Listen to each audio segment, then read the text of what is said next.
Good evening, everyone. Thank you for joining us for a live edition of the St. Pete Timebank podcast, your monthly information go-to, find out whatever's going on in the time bank. And your host, Katrina, with our special guest, Judith Turner. Hi. Katrina, take it over. Thank you so much, Sandy. I appreciate you so much. And thank you so much, Judith, for joining me tonight in our podcast. Really happy to be able to hang out with you for an hour and hear your time banking story. Oh, thank you. I love the time bank. And first off, I want to say I love every time banker that I've worked with and the ones I haven't. Yeah, me I too. love the time bank. I absolutely love it. I was like the third member, I think, behind BJ and Jim. Wait, what? The third member? How did you hear about it? I had just started this cooperative development training. It was sort of like a year-long training, and I was talking a lot about co-ops, and I think it was Laura, can't remember her last name, but she used to be BJ's roommate. She said, you have to meet BJ. And BJ knows a lot about mutual aid and is really into the time bank. So we got together and had coffee, and it was about that time BJ was going to bring, she was in the Tampa Bay time bank, but she's like, it's really hard to drive over the bridge just to help someone do their dishes. It's like we need to have one in St. Pete. And I said, of course you do. I mean, it makes sense after learning the concept. They're hyper local. And she ended up launching a time bank here, and I jumped in immediately. So that's beautiful. I love it. Yeah. Third member. You deserve like a plaque for that. Maybe fourth. I don't know. You could ask her. Still. I was right Third, behind. Fourth? Yeah. Even if you were the eighth, that's still monumental. I love it. Yeah. So was that your first time that you'd ever heard of time banking? Was from that exchange with Laura? Yes. I think that cooperatives, being a cooperative developer, and time banks have a lot in common.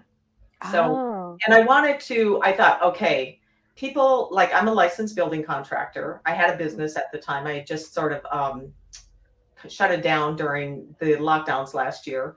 And prior to that, people will give me $20,000 just to get out of bed in the morning. Like, they're like, please come and do my project. And I said, wow. Somehow I'm not sure time banking is going to work, because what I do has a very high value, and what I have to offer has a high value. And, what I need is, like, I'm a terrible cook. And so what, I'm going to end up renovating a kitchen in exchange for a sandwich. Like, I'm like, is this really going to work? But what I began to learn is it really taps into our sense of currency. So it does work. I mean, it's very fair. It's very equitable. So so you've never felt like you've given more than you've received? That hasn't. That's good. Right. Because it's not bartering. It's not like I do something for you, you owe me, or you're going to do something for me, and I didn't feel that was equal. It's just basically, it's like money. I give you a dollar of my time, and someone else gives me $1 of their time. So it really is like currency. It behaves a lot like currency. And I find too, like, I like how in the orientation, they talk a lot about how you just give what you want to give.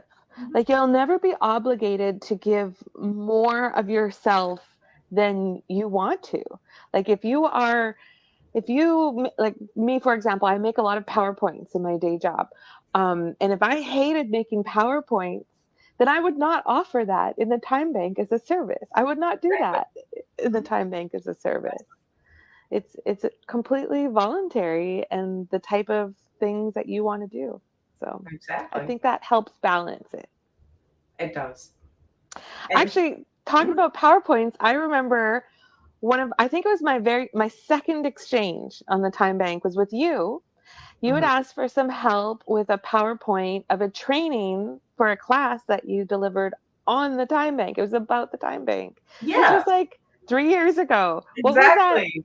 What was that class? Tell me more about it. I didn't know. Yeah, that's the first time I met you. And I realized I was just terrible at making PowerPoints, but I had to make a lot of them. I was teaching a series of classes at the St. Pete Greenhouse on co-ops, cooperative economics. And I taught a class on the youth time bank. I taught a class on youth co-ops. And and the time bank was brought up, and the kids really grabbed hold of the topic. They're like, well, tell us more about this time bank, right? It was just amazing, the level of interest. And there's always evaluations. So I think I brought up the time bank probably in every single class I would teach on any topic, and people would find interest in it. And they said, would you create a class on time banking? So I said, sure. And it would take me like 4 months to do a PowerPoint, and you seem to have it done in about 40 minutes. So amazing, and it was beautiful, and it was great. I was just blown away. Yeah, I have a lot of fun making PowerPoints. If you tell me the story that you want, it's really fun and interesting for me to lay it out in different slides with the visuals. Yeah, it's great. So I was glad to help. So this class that you taught, it was for the youth co-op? No, I was teaching a class on youth co-ops, and I had brought up time banking as a comparison. And somehow the youths just started talking about it, and they kept asking questions about that. And I'm like, well, let's talk about co-ops. They're like, no, we want to talk about time banking. Time banks, right. So, Okay. and then in the evaluations of every class, if I had brought up the time bank, people would say, I want to learn more about time banking as a form of currency. So, right. Yeah. I love it. And so now too, like you work with co-ops a lot, or you build co-ops. Is that what you're doing now? Yeah. So I'm a lifelong building contractor. I've been doing that for my entire adult career, and I've always had my own business. I got really kind of tired of it. You just do the same thing. And I ended up learning about co-ops. I was always kind of interested, but I didn't know much about them. Didn't quite understand how you would do the accounting, how you make decisions. And I found a cooperative developer training, and I decided to take it. And it just was life-changing. So I completed sort of like a 3-leg training over the course of a year. And I completed the training, and I thought there was lots of interest, and there was actually a survey put out when Tangerine Plaza had closed that people wanted. They did a survey, they did a door-to-door survey, and they claimed they had 1,400 people asking for cooperative business development with an emphasis on a grocery co-op. So I thought, well, if you want to develop co-ops, this might be a good place to be, because Florida's pretty deficient in cooperatives and compared to other states, right? I don't know of any other than those that are part of the Time Bank.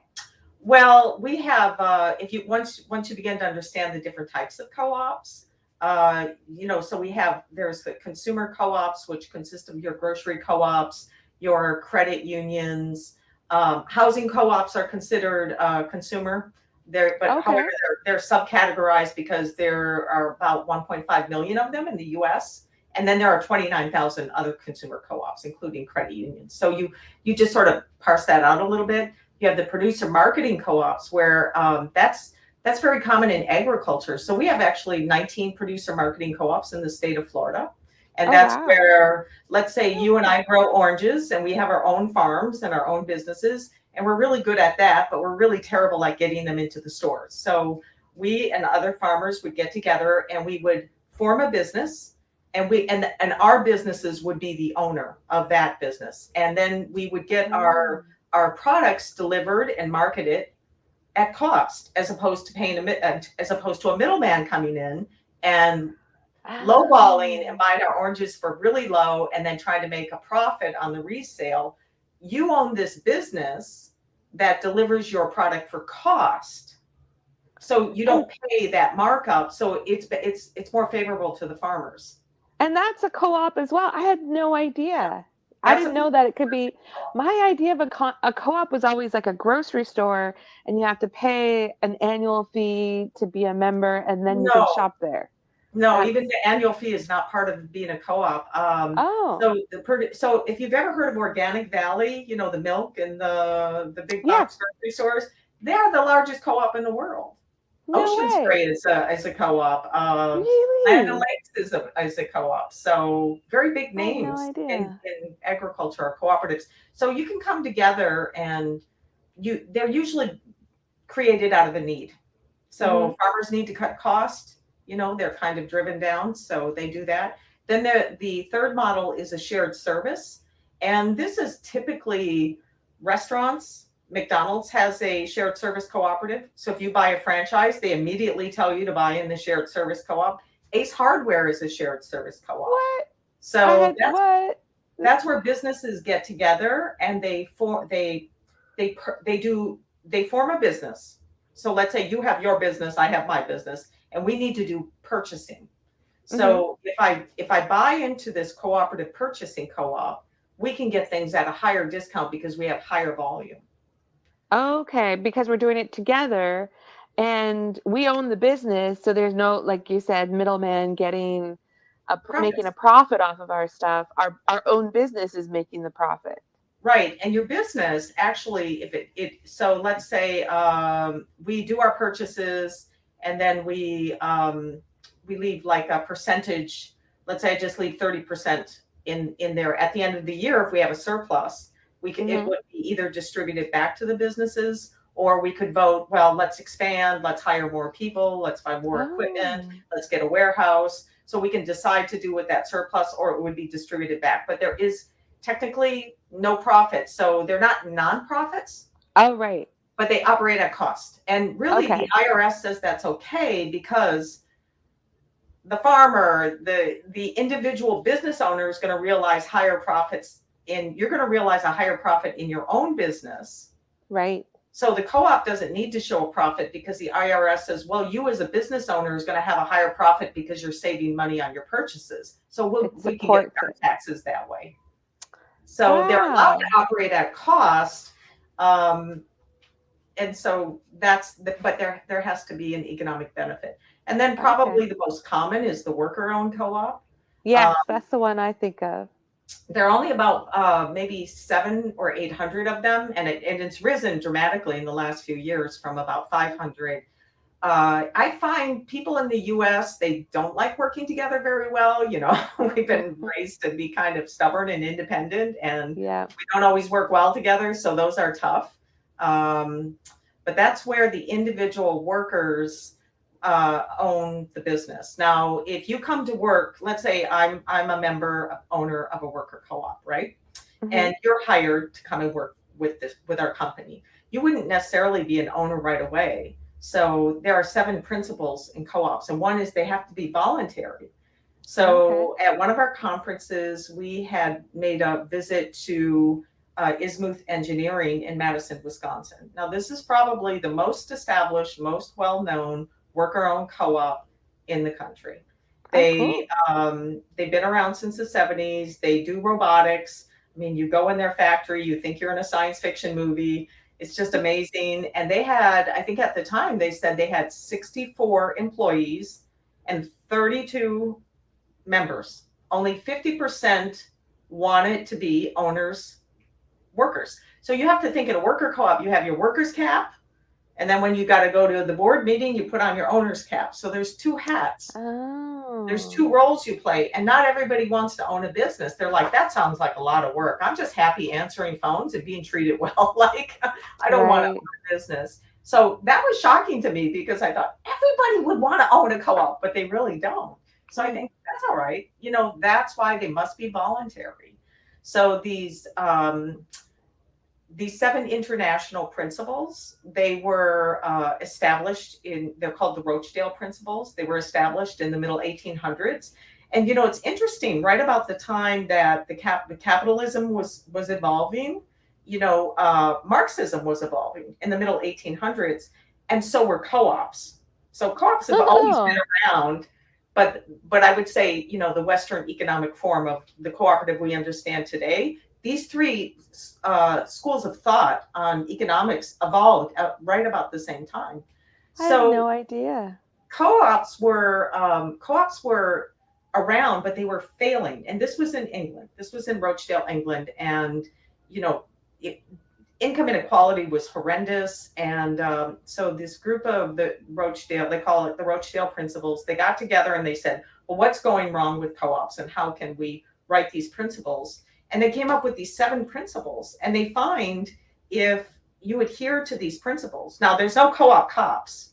Like no one's going to break in the office and say, step back, man, we're here to check your bylaws, you know, like, but they're voluntary. So if you adhere But to wait, them, but there are still laws that govern co-ops. IRS, yeah, there are IRS. Okay, like just So tax and business laws. Okay. yeah, actually it's under subchapter T. So you do file under IRS statute. And then statewide, different states have different laws regarding co-ops. So in the state of Florida, they recognize cooperatives, but they must be in agriculture and they operate. So no one can own a nonprofit, but they can be nonprofits and have ownership. So not in a nonprofit, no one can own a nonprofit, but a co-op you can. And the IRS says, again, because that rule, your own individual gets a benefit. So they can own the co-op. That's probably more information than the audience wants to follow. But getting back to the principles, is the second principle is they must be democratically controlled by their members. So if I have a lot of cash and the business needs money, if I buy into the business, I purchase a share of common stock, and that entitles me to one vote. So in a traditional corporation, if I buy 40% of the stock, I get 40% of the vote. So that's how co-ops are different from traditional corporations. It's one member, one vote. So they're truly democratic. It's like the voting system, right? It's one member, one vote. Right. The third rule is members must participate. There must be an economic participation, and the IRS spells that too. So I can't just give a membership away. I can say that the common stock, your share of stock, is $2 or $20,000. So you have to buy your share of stock.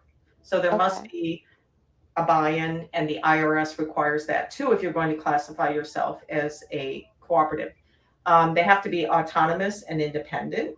So if we're like cash strapped and your Uncle Vinny's gonna, loan us $20,000, he can't, like they can't come in, like a lender can't come in and say, well, we'll give you the money, but you have to change what you're doing.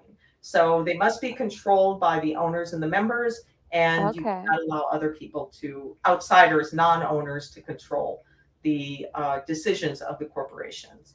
That sounds more democratic than our government. Oh yeah, very much so. So it's advised that only the member owners sit on the board. But so for example, I'm a licensed building contractor. If you started a construction company and you had a lot of office staff and a lot of carpenters and workers, and you need a qualifier. So I could be hired to qualify your company, but you may not want me to be an owner member because I might wield too much power. So you might say you're not going to be offered a share of ownership, because maybe I can start to say, well, you have to vote the way I want, or I'm not going to work here anymore because maybe my license holds too much power for you. Does that make sense? Like you can say certain key personnel can't join because you don't want them to have more control over the workers. Even though they have a right to vote the way they want, you could use your powerful position to maybe influence their decisions. So you must provide education and training. That's the fifth cooperative principle.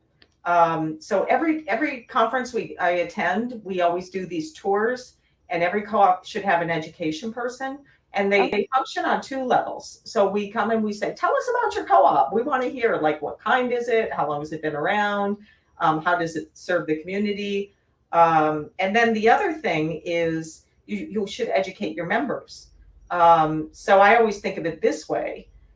I've had a construction company for well over 30 years. And I think, well, if I have a crew of carpenters, they may not know how to read a profit and loss statement. But if I show them the basics and I show them how much they're spending on floor protection, because a lot of times I've seen you put down floor protection so you can do your thing, because you're for a renovation, right? You're going to protect the floors because maybe they're not going to be replaced. I see it again and again. This is just an example, rolled up and thrown away. And I think, wow, you just threw away your raise. Like, you could just roll that up and take it to the next job. And you show that if people can see that in hard numbers, they might think twice before they roll it up and throw it away, because they think, oh, I'm an owner now. We're really being wasteful with floor protection. They're more invested. Yeah. So a lot of times companies will say they pressure their workers to be more efficient, to save money. But then the workers always tell me, yeah, but that's just for them to make money. Like, Right. I Who's get out. getting that profit? Right. So in this case, you would be getting the profit. And the non-owners would think, maybe I want to join this company. Maybe I want to buy in. So that would be education and training, because now you are a business owner. You're not only a carpenter or a presenter, you're a business owner. So the education should be provided so you start to understand the role of being a business owner. So education is very important. The sixth principle is cooperation among co-ops. This is a huge one. It's called P6. There was a well-known study in Canada. Canada's pretty has quite a few cooperatives. They did a 10-year study and about the longevity compared to traditional corporations. So a traditional enterprise lasted, I think, there was a percentage of, like, what percentage of corporations are still in business after 5 years and then after 10 years. And cooperatives outperformed individual enterprises like 8 out of 10, like 80%. They were 80% Wow. succeed. So there's a And lot more business longevity in cooperative type of yes. businesses. And they say if they're well networked with other co-ops and they practice Principle 6, they're like 99% more likely to survive than a traditional enterprise. Wow. So is that because they get mentorship and guidance from other cooperatives, or what's the benefit of? Well, think about it. If you're a couple of things. First off, I think they have a higher survival rate. Let's say you have a job at a company, but you get bored with your position. There's a lot more cross training that's done in co-ops. So you're an owner. You say, maybe I want to learn a different aspect of this business, and I'm really tired of doing presentations, and I want to do more customer, deal with clients more. So maybe the person who's doing marketing is saying, I'm really tired of that. I just want to work in the back office for a while. So people tend to cross-train more in co-ops. And I know one of the other things is if there's downturns, cooperatives support each other. If there's like a recession or, slowdown, we've seen a few of those in our lifetime. So they help each other. How do they support each other? Yeah, what do they do? Let's say I can't... well, first off, if you're a co-op, you always support other co-ops. So the first thing you're going to do is open your bank accounts at credit unions because they're co-ops. There are lots of bookkeeper co-ops, worker-owned bookkeeping co-ops. So you might send your accounting to bookkeeping co-op, and they reduce their rate. So it's like a type of loyalty? Yeah. It's like a commitment to support one another's businesses. And I've been working with someone who has a large piece of land in another state, and actually in Wisconsin, which is kind of like the mecca of the United States for co-ops. And that's where I'm from. And yeah, when I fell in love with co-ops, I'm like, oh, that's it. It was in me and I didn't even know it. Interesting. So he was saying that after I gave him, we had a couple of consults. I said, okay, your next step is contact an attorney because you actually have excellent co-op statutes in Wisconsin. So you do have attorneys that are well-versed in cooperative law. And he was given a half price. The attorneys charged them half the price they normally charge. Oh, wow. Okay. So, because he was doing such a great project and they cut their fees in half to help him out. Wow. Okay. So it's like a brotherhood or a family with other cooperatives then. Right. So you would say, well, if I need a service, would I want to go to my Timebank membership first, or am I just going to pull someone off the internet? So you try to support the community that is supporting, themselves and one another. I can see the benefits of that. That makes sense. And I have to tell you, there is in the United States, what is our last census? Like 340 million, right? And in the entire country, I just learned this from a conference. I think we have like, I have it written down somewhere, but it's like $6 million available for cooperative development. In Puerto Rico, this is the $6 million, like the federal government? Yeah, that is available for cooperative development. We have 340 people here, right? In Puerto Rico, which is number 3, second to California, which has almost a population of 40 million people, New York, which also has like 35, 40 million people. Puerto Rico, with their 3 million people, is number 3 for most cooperatives. Oh. So they're very Oh, advanced nice. in cooperative law. So you know what they do is their co-ops are required to take a percentage of their earnings and put it in a fund, and that fund is used to start new co-ops. So 3 million people have access to $40 million to start In Puerto Rico specifically. They have a $40 million to, but what is this money? Is it like you just fill out an application and they give you $1 million to form your co-op? Stuff. If you're a cooperative, it's like a tax. All right, think of it like a tax, but you want to give it because you want more co-ops, right? Because they actually improve the economy. So you're going to pay like 1% fee, and you're going to put that in a fund, and that fund is managed, and then it's used to lend to other co-ops for people who want to start co-ops. So not as grants, it's just lending money. It's self-help. No, it's a fee you pay, you put in there, you're not giving it back. That money is used to start other co-ops. So if you do pay it back, it goes back into the fund, and then it continues to grow and help other co-ops. So I think that one little piece of policy of just requiring any business that identifies as a cooperative to pay like 1% of their earnings into a fund is really what's stimulating the development of a lot more co-ops, right? Like they're number 3 with 3 million people. They're the 3rd highest in worker-owned co-ops. Plus, they have a really great program, La Liga de Cooperativas, where they have a co-op in every school between like 3rd grade to 12th grade. And so some of the co-ops are like in the high schools where they're running stores, because they require that all the vending machines be removed from the schools. And then the kids open stores and they get to sell the goods. They get to sell the sodas and the chips and whatever it is they like. So, and that's on a cooperative business. And those are businesses. And some of these kids are their sales are like $1,000 a day. That's what they're doing. So this is not some little after school daycare program. These kids are running real businesses, and they're learning how to do it. They're learning accounting. They're learning how to have they all get bank accounts. They're all set up with a credit union. Credit unions support them. So they have probably the best developed cooperative system and policy in the United States.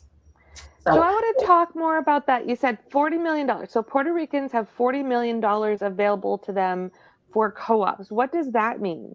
That's like if someone wants to start a co-op, they just submit an application and get $40 million for their co-op? No, you're not going to get it's for everybody. Yeah, how's that work? Yeah. Well, let's say we wanted to start a landscaping co-op, and we would still have to have a business plan. We would have to have a financial pro forma, and we would have to go to them, and we could say, well, we would like to apply for funds to start our business. And it is hard. You do have to have some of your own money. I don't know most of the particulars, but I think, here it's like they've done it themselves through self-help, through other co-ops contributing a portion of their profits to a fund that could be used to help other co-ops form, right? And in the United States, we had 2 pieces of legislation. Bernie Sanders was like, when he was running for president, was saying, we're going to start a co-op bank, right? A bank to help people start worker-owned co-ops. And I thought, oh, that's great. But that just died. I follow that legislation because I sit on an advocacy committee, and I'm really interested in legislation. So I follow all the politicians, left and right, and center, and everywhere in between, to follow legislation. And it died. And I think all they would have to do is write one little statute that said the cooperatives have to put a small percentage, like a 1% fee, into a fund, and that problem would be solved. You don't need to start a bank. I mean, it just makes sense to me. And I think, well, Puerto Rico's got it right. They just started their self-help fund, and co-ops support co-ops. So that's kind of principle 6. You always have to help support other cooperatives. And then the last principle is concern for community. That's the 7th principle. So I've seen examples where, because we visit a lot of co-ops when you attend these conferences, I've seen examples where they give the workers maybe 2% of the profits, and they say, give to a local charity, right? So there's other ways, like credit unions tend to, you can call up a credit union and say, how do you give back to the community? And they'll tell you they have a plan. They do have a plan. So they put on festivals, or they have grants that they give away. Lots of ways they give back. So usually you have to set aside some way or somehow to support your community, because you have to realize, like, when corporations own a business, they're not invested in what happens in your backyard, right? Right. Because they're just extracting the profits, and it might be going off to somewhere else, and they're not really concerned what's going on, because they don't live there. But we live here. So if we own the business, we care about what's happening in our backyard. We care about the quality of life that is maintained. So we put those profits, we put that concern, we try to do things to improve the community, and it keeps dollars circulating locally. So they really build economies. Nice. I love it. Now you've started a co-op recently. What is it? The Southside Farmers Market? This is a project. So Florida Seed, I started Florida Seed, which stands for Florida Cooperative Empowered Economic Development. And I put the word Florida in there because business law begins and ends at your state line. And co-ops are businesses, and which most people don't think of. They think they're shared kitchens or some underground Stalinist economy being run out of their neighbor's garden, but they're real businesses. And so I started that. And what we do is we help people form co-ops. So we're developers and we help people form co-ops. So what we did was we had started a project. It was sort of conceived little by little. I had attended a conference and I was really, really inspired. It was a grocery co-op conference, right? And I attended a class called Vendor Relations, and this grocery co-op, Willie Street Co-op, has been around for 50 years. And they said, well, like, what are we going to do with our surplus? They've got 3 stores. They're doing extremely well. And they're like, how are we going to give back this year? So someone had suggested, well, we have a lot of people that come into the store and they want to put products in here, but they're not retail ready. They're not shelf ready. So they came up with a program to help people get their products shelf ready. And it's amazing. And I thought, I've never heard of anything like that. That's great. Like Publix, I don't know. They're nice, but I don't know if they would help you get your products ready for free, like, and then display you and help you get consumer feedback. So I had gotten some information on the program, and I was really, really interested in getting this project started. And someone was sitting on our board, and she said, well, why don't we just why don't we start like a grocery store without walls, like a farmer's market, and then we can start to get people retail ready that way. And I said, oh, that's kind of brilliant. Like that's great. And so we kind of got it started. I found a couple of partners that wanted to work on it, and we started to lift a project called the Southside Fresh Market. And we wanted to use it as a fundraiser. So if you know one thing about grocery co-ops, they are not supposed to start anything like this. You have to. Why? Because they find that people get burned out and then it destroys the whole process. There's a really well-defined protocol on how to develop a grocery co-op. So grocery co-ops shouldn't be starting markets, or Food Co-op Initiative, which is one of the best grocery co-op developers. They have this protocol, and they say, and I actually met a woman. She's like, well, we did it, and they stopped working with us. Like, they just say we're not gonna make it. So something went off in my head, and I thought, well, Florida Seed isn't a grocery co-op. We could start one. So we wanted to have it as a fundraiser for a local grocery co-op initiative that was kind of struggling. And we thought, well, there's the protocol is you have to raise funds. So we'll raise funds for them by hosting this farmers market and renting out tables, right? So we were going to use the surplus to give as a fundraiser. So they wouldn't be running it. We would actually run it. And then we could start to get the vendors developed now instead of waiting like 3 to 7 years. The vendors for the grocery store are being developed through the fresh market. Right. So it's the future vendors, Oh, and it's also but you would have to adapt it, right? Because yeah. I find, you're at a different level when you're in markets. So I adapted the whole program for farmers markets, and then to help more advanced vendors to move into brick and mortar if that's what they want. So the idea Okay. was I'm like, oh, then we could start this now. I don't have to wait like 7 years until the co-op opens, and I wanna do this now. 7 years. Um, Yeah. yeah, so we kind of got a little start, and we got some partners, and well, then COVID came, and everything just went poof, and but eventually we just kept pushing, and we got a location, and the tenants weren't happy about us being there, and then we were on the Deuces Corner, which is a city-owned property, and they said, we're slated to have construction, but we're still letting people use it, so we were there through the summer, and Okay. then we got another piece of property down the street, but we had really trouble. We had a lot of trouble with zoning and getting the event permit. And just recently, we got a new location on it's 21st Avenue South on US 19. So we have Okay. 16,000 square feet of beautiful shaded. I can't tell you how Nice. important that is. Shaded property, because we sat out in the sun all summer. That was really, really difficult. Wow. So it's all shaded. So we're just we did a market last week, and we're doing one this Saturday. We do them from In the 10 new to place? 3. Yes, in the new place, but we're not starting a marketing campaign until like we're going to kick it out like 2 days before January 1st, and then we're going to start really rolling it out. So But and I that way. could still go tomorrow if I want to. Yeah, on Saturday, yeah, you can go tomorrow. So we'll be there from Okay. 10 to 3. And the whole Okay. concept is if you understand there's these things, the whole concept of the market is a few years ago, everybody talks about food deserts. And I was in construction. I'm like, what is this? It sounds very Right. sad, but what is it? Like, nobody could answer my question. Well, they're food deserts. Like, there's no food. And I'm like, well, where are they? I don't know. And I'm like, well, I looked and looked online. I found one white paper, but they didn't really say what it was. I'm like, what is this thing? So I was writing a grant for a USDA grant, and they said for the grant, we had to look at their GIS map to identify if we were in a low income, low access census tract. So really what it is it's a census tract, and which is a little bit smaller than a zip code. It's not a zip code, it's smaller than a zip code. So it turned out that's what everyone was talking about. So a census tract is defined.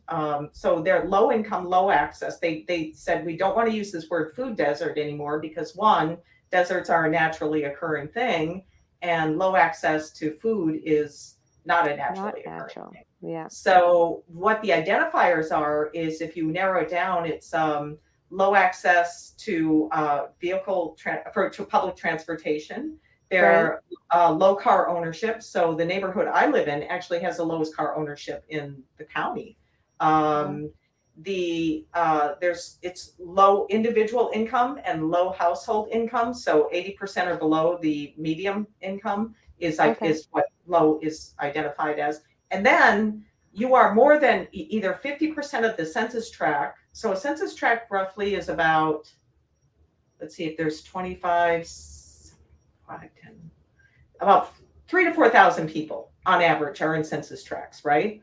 So they say 500 or 50% of the census tract is more than 1 mile from a healthy a full service grocery store.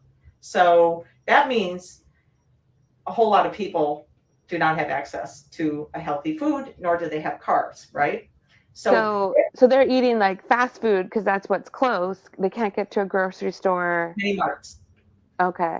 Mini marts. Mini marts. Yeah. Which like they never have vegetables there. It's like Slim Jims and potato chips. Yeah. So where I live, I actually have one a half a block. If I walk out my front door to my right, I have one a block to my left, and I have another one if I make a left turn about a block and a half. So there are 3 within this area, and at any given time, I can walk outside and take a picture, and you'll see maybe a mother with holding the hands of 2 little kids. I would see I got one picture. It's like a mother with 2 kids and 2 men on bicycles. And it's like you can't get to a store.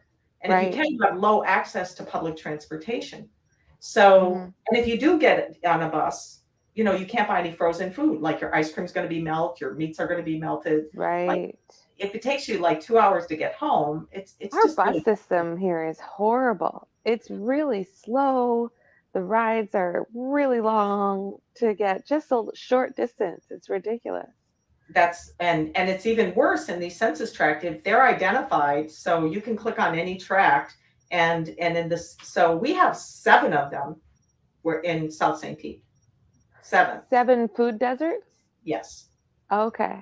Combined. Wow. So I have a really interesting image. If you go to our Southside Fresh Market website and look out about us, I have the 2015 map. And at the time, these are evaluated every 5 years through the U.S. Economic Census. So the data came in April of this year for the last 5 years, and it went from 2 to 7, and they're all clustered in one big one. Wow. And so the situation has actually gone from bad to worse. So we Does think, the fresh market solve it? Because the fresh market's just one day a week. But is that enough? It's something like, if you think about it, I'm just one broke female. Like I'm doing what I can. I don't think I can solve a problem this big. But in the 7 census tract, we have 25,000 people. I want to get some. Oh, here it is. We have 25,000 people. It's like I did a feasibility study on this area on what's being spent on food. And I did all this math, and it's like, we have between 90 and $110 million a year that's leaving these 7 census tracts in food sales and economic activity that would be created if the food was bought here. So what it does is it starts to extract wealth out of and drive the poverty. Right. And then foundations come along. It drives that imbalance. They fund food banks, which makes it worse because you're like, I've got free food. I don't even have to go buy it. So the money gets even lower. Like it just drives the poverty. So food banks are important. People need food, but it's like, why aren't they funding economic development? Because that's something what that's sustainable. Yes. Yeah. So you think there's $110 million a year that could be floating around and be going into the pockets of 25,000 people. That would bring the economy up, right? Right. And instead it's going to someone else's neighborhood. It's going in someone else's pocket. So this neighborhood stays depressed. So it's really quite tragic. But yeah. So this co-op, the Southside Fresh Market. How long ago did you start it? How long has it been around? I think it was brought up by, like I said, a board member in October of 2019. We brought in so I started to develop it, and we brought in a partner, we started getting some partners that wanted to work on the project. And like I said, I did a presentation and I went out and sought all these partners. The grocery co-op they declined to participate. But we're like, well, we want to do it. We don't care. Like, it's a great idea. And then COVID came, so it kind of got shut down, and then we restarted. I started in February of this year to get it incorporated, get it organized, and then we launched on April 4th. Okay, and then we were not quite a year. Yeah, and we suffered all summer, but it was great. Right. It was great. Did you get support for it through the Timebank? Has that been has that helped with it in any way? Actually, I talked to the Timebank and I presented twice, one before the year-long break we all had, and one after. So what I wanted to do was have set up a table and have the Timebank there to talk about, like the Timebank. Like you could have a free table and just give out information and maybe do an orientation right there on the spot, or at the Fresh Market. Yeah, so we've invited them, and then they said yes, and then I don't know, people get busy, and there's been a lot of changes. So the invitation is still open. Please come and set up a table, talk to people about the Timebank. I've gotten several people through the market to join. Like I'm telling you. Yeah. So I Well, love there the we go. So it has been, the market has helped you support the time bank, but maybe not the time bank help you support the market yet. Well, let's see. What did I get help with through the time bank? Some we needed some like a PA equipment. So last market because we lost our other it's for speakers and Hmm. like microphones. Oh, So okay. I put up a request because we were going to buy one, but we didn't have time to buy one because this whole move just happened really quickly. We weren't Right. planning on it and we didn't think we had a spot and then all of a sudden someone offered and we made the deal and so we just said well let's do 2 little markets this month. We're not going to compete well with other markets but we'll get the ball rolling and start stronger in January. So You we got a got sound system equipment. a sound system. Like I'm trying to gifted think. through the time bank, or not No, gifted, but no, like as, we used it for one market, and then we were able to buy our own like a few oh, days. okay, perfect.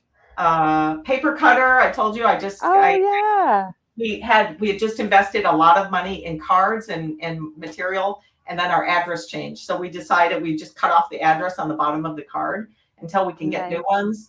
Yep. And I didn't have a paper cutter, and they were like $30 for a cheap one, and somebody had a really good one, and it For was time credit. time credit. So that helped That's out a lot. awesome. It helped out a lot. And Yeah. so what we really want to do is if you understand in these low income areas where there's no access to food or low access to food, what we do is we develop a food focused market. We help the vendors can get free business training. So I've helped a number of vendors set up their businesses. And then food safety is a big thing we've learned. And then we set up a retail ready program. So we're helping the vendors develop their businesses. Now, when they're done, they could go sell to Walmart, and they can. But we ask them if they're going to accept services, will they commit to continue to serve this like the neighborhood for a year, at least a year. Okay. So That makes then sense. people begin to lift themselves economically through the sale of food. So Wow. like So how many vendors do you have right now? well, we had about 30 registered, and then because we couldn't get our last permit renewed at the last location, they signed up for a lot of winter markets. So I think we have about 4 or 5 that are jumping in this month, and we hope to get a lot more in January. So, and we're always Okay. for new vendors. We offer the free business services, and And vendors are they farmers? Like are they people who are just growing vegetables in their backyard? Are these like big farmers with 100 acres? What do they look like, your the vendors? farms, the urban farms have reached out to us and said they'd like to help. So no, they're not the big farms. They don't really they want to help, and as opposed to receive services, they want to kind of help out. We're starting a community garden on this new location. So we have Spirit Mike. I don't know if you know about him. So he is famous. He was on Bay News 9 and he was on Vice News because he took a stimulus check and started a garden. And he teaches Oh people wow. to be self-sufficient. So he's going to head up our community garden and just sort of teach gardening over there. So with 16,000 square feet, we got a nice little piece of land. And then we can That's sell exciting. let people decide what they want to grow. So this it really isn't right now a co-op. So we were trying to think, well, there's a couple of ways you could bring a cooperative element because seed is its commitment is to develop to improve economic conditions through cooperative development, right? Mm-hmm. So the first thing was, well, let's help the grocery co-op, and that really didn't work. And then I thought, well, we could like groom vendors over the course of a year and then see if they want to own it. So then we could train them how to own this business and we could transfer it to private ownership to the vendors, right? And we would help them do that. The other thing that really came up to me is probably the best way, which is a little bit unique, is so worker-owned co-ops are owned by workers, right? So I tell people, I'm like, okay, I can set you up in business and get your food safety certifications and get your stuff labeled and get you up and running, right? But it's going to be like $1,500 to $1,700. And every year you got to pay for these credentials. So I came up with a way to take let's say you take 10 people who have their own little independent stance, right? Mm-hmm. And you just put them in one corporation, and then you give everyone a fictitious business name so they can keep their name and they don't lose their brand. They operate independently. They have their own bank account, and we could cut their administration costs by 90% because they'd be sharing the cost. So if you incorporate, it's $150 a year. So Oh, if wow. you're sharing that with 10 people, now it's $15 a year. What? And then you need a business tax receipt. That's on average like $65 a year. It's pretty reasonable. You get that with the city. Well, now it's only like $6 a year, $6.50, because you're sharing that cost with 10 people. You need general liability insurance. So I think it's like the cheapest one I could find is $300 a year, but now it's $30 a year. So the other thing the is insurance doesn't go up because it's insuring more components. Well, it could, but it wouldn't go up $3,000. I mean, Right. it would, but let's say it goes up to $600. Now it's $60 a year. So Okay, it's still less. It's still less. And the one thing I've noticed, having been in business like for 35 years, is it's easy for me to set someone up, but then I find consistently they forget. They go, was I supposed to refile that corporate thing? No. And then it expires, and then they got to pay like $700 to renew it if they want to keep the name. And or change it and get a new bank account. So I said, oh, so you should leave like a small percentage, like 20% of your whatever you earn in the bank account, and that would go to pay an administrator to keep your vendor pack up to date, to keep your insurance up to date every year.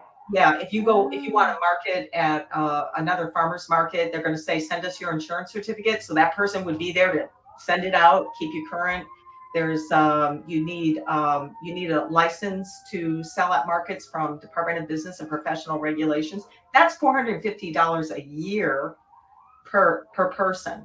So if you have more than one vendor, then it becomes it would be, if you had 10, it would be like 900. So I figured out it would be $90 a year as opposed to 450. So this is the way that this could be cooperatively owned as a worker co-op, but it's for gig workers, independent workers. So they don't have to fight. Right. Interesting.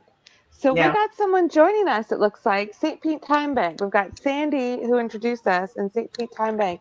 Is that you again, Sandy? She's got her mic off. Yeah. Okay. It's BJ. Sandy needs to take a break. So I'm coming in. Yes. Hey, hello, BJ. Judith. Hey, BJ. Hey, BJ. Sandy needed to take a little break here, so I'm going to help her out in the studio. Oh, that's perfect. Great. How exciting for you to join us. We've been talking about co-ops. I know. I've been listening in, and Judith is like the operative as far as co-ops are concerned. She is the go-to person. She knows her co-ops. I've learned so much tonight. I honestly knew nothing about them before tonight, so that's been amazing. Thank you. We had thought in the beginning, Judith and I had talked about like how could we turn the Timebank into a co-op, because it's such a cooperative model anyway. Yes. So, but I don't want to steal. Is it possible? Judith is doing a great job. Is it possible though? Could we turn the Timebank into a co-op? It's something we could do, but we would need some hand holding. Judith would have to help us. I think we operate very much as a cooperative. I see it as it's about equitable distribution of wealth. So I think we're all equitably rewarded. It's very equitable. Whatever we put in, we get out, and that's it. Right. There was a question in the chat, if you don't mind me adding it in here for Judith. Please. It says, how could a co-op transform a community like St. Pete? Where would you start?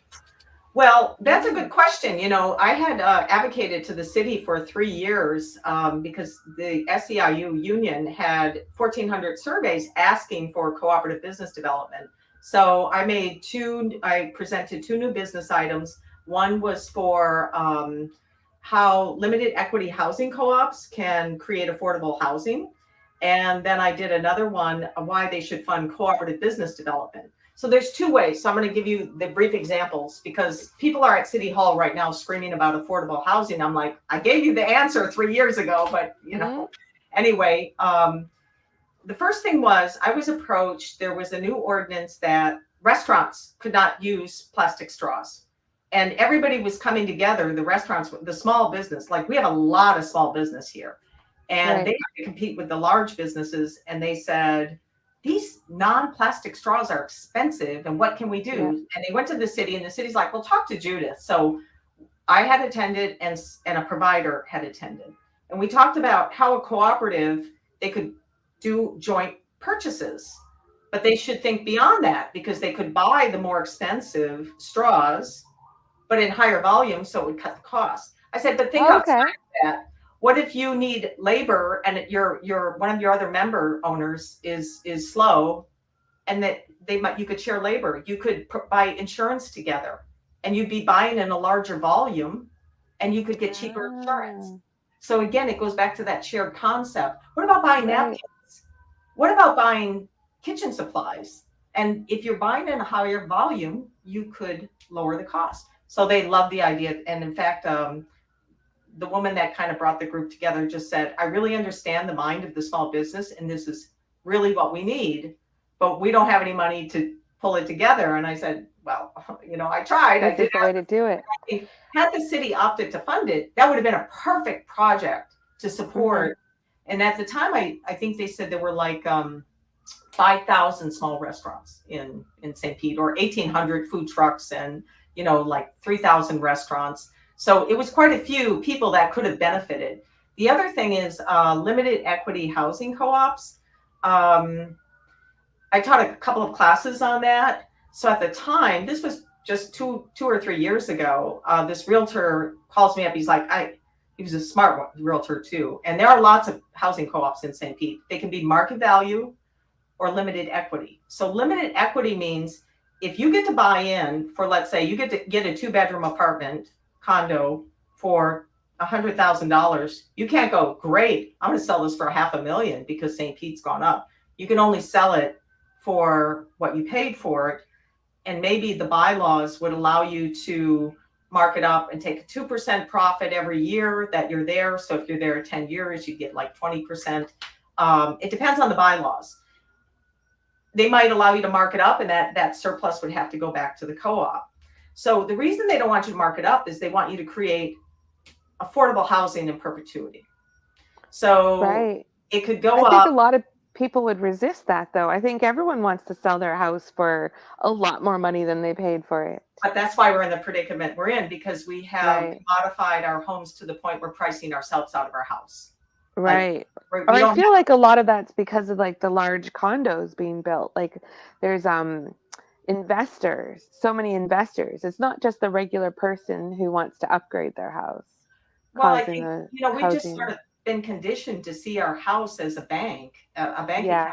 So I'll give you an example. This realtor calls me up. He said, I found a 20-unit apartment building for sale, and I kind of understand co-op. So what it would be is, let's say 20 of us get together, we form a corporation, the corporation purchases the building, and then we own a share of stock. Right. We get a loan against that share of stock, and if you want to move, you just shall sell your share. Now, if we bought it together with 20 names on it, every time someone wants to move, you'd have to refinance the whole loan and restructure the whole thing. So co-op allows joint ownership with people moving easily in and out. So we figured out, he said, I figured out if you get 20 people to buy that, everybody's mortgage, taxes, and insurance would be $189 a month. Wow. And at the time, they were renting for $1,200. So I'm like, so how does someone get started? That sounds amazing. But how does someone get started with that? What's step one? What do they do? You got to find your people. Like, get a group together and call me up. I'll do a free presentation. I can explain the whole detail. Now, we have one other, there's another model called an ROC, resident-owned community, ROC. They call them ROCs. We have a very successful one in St. Pete. Started in the 70s, called Americana Cove. So what that is the co-op owns the land. The corporation owns the land. And when you buy into that, it's a mobile home park. But you have to pay separately for the land. And then I could put a little mobile home on it worth $2,000, and you could put a $50,000 mobile home on yours. So those are two separate pieces of ownership. But their lot rents are like the lowest in town, and that place is immaculate. So you pay, like, I think the last time I went to visit them, it was under $300. And this was recently. Their lot rents were under $300 a month. They had excellent management. They have docks. They have swimming pools. They have a beautiful community room.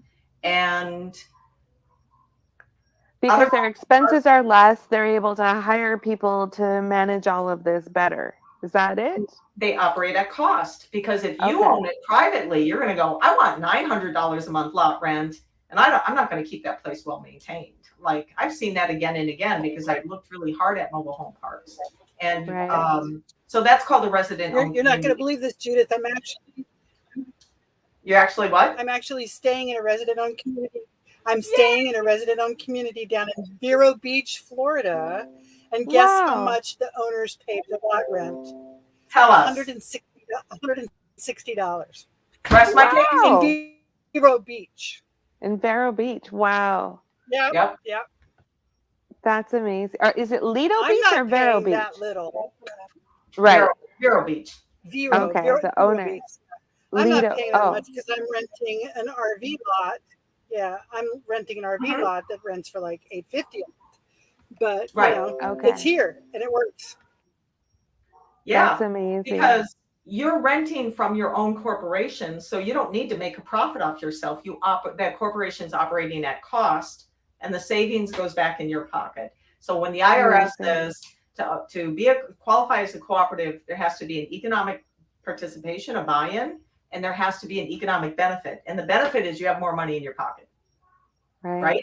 If you're paying $189 a month, that means you're going to be able to spend more money at restaurants, at theaters, on whatever, just city living, and instead of everything just being extracted into the banks. So limited equity housing co-ops, there are about 100,000 of them in existence. I was able to connect with on Everything Co-op. I was on a radio show when I attended the Worker Co-op conference, and they have excellent policy in DC, and they have 100 limited equity housing co-ops that work very well. And they have great policy, and I brought it all back to St. Pete. I'm like, look, you guys, this is great. That's awesome. So, I want to repeat again, though. If someone wants to get a co-op started in St. Pete, they just need to get some friends together and contact Judith Turner, and you will help get them started. So you'll present, give them more information. And it's not only that. Traditional banks won't lend to housing co-ops necessarily. So there's a national co-op bank that specifically lends to housing co-ops. So we can get you financing, and the city even has programs for down payment assistance. You could practically get it for nothing. So, and then we help you with your bylaws. And if you do get a loan to purchase, let's say 20 people get together and they purchase a building, the National Co-op Bank can even write in 3 years of training, so we can come there and continue to train you for years. So, awesome! It's so easy. What a great service you're offering here, though, Judith. I love that. Thank you. So we're at top of the hour now. This has been such a great learning experience. Thank you so much for sharing all your knowledge on cooperative businesses, and how great to have that. I'm really happy that we got to meet through the Timebank.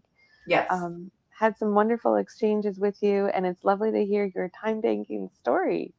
Yeah. So, set up a table and come down and visit our market. And yes, we're trying to set up free plant swaps once a month. They should be well attended. It might be a nice time to set up a time bank table. So 10 to 3 Saturdays, 21st Avenue South and US 19, you said, right?